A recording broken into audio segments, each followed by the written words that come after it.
Ngayong araw nga po pala ay samahan nyo ako magluto ng masarap na iskabitsi. Ito nga po pala ay nilagay ko na itong mga sibuyas at bawang.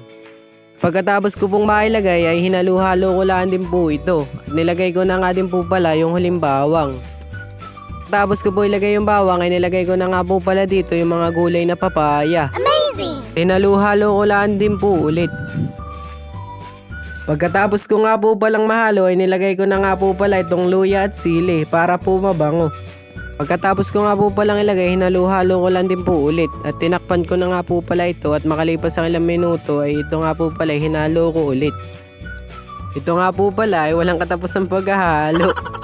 Pagkatapos ko nga po palang haluin ay nilagay ko na nga po pala dito yung mga isda na pinirito kanina. Alam po pala ang lahok ng ating iskabitsi at yung pinagmarinitan po kanina ng gulay na papaya ay yun din po ang aking isinabaw. Amazing! Tapos ko pong ilagay ay hinalu-halo ko nga lang din po ulit. Talagang walang katapos ang paghahalo. At dito nga po pala ay tinakpan ko at makalipas uli ang ilang minuto ay dito nga po pala haluin natin ulit. Halo nga lang po pala ng halo hanggang sa maluto.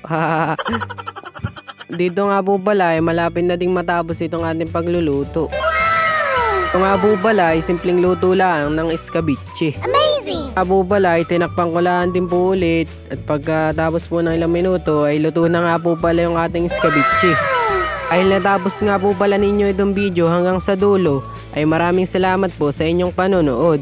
Bye!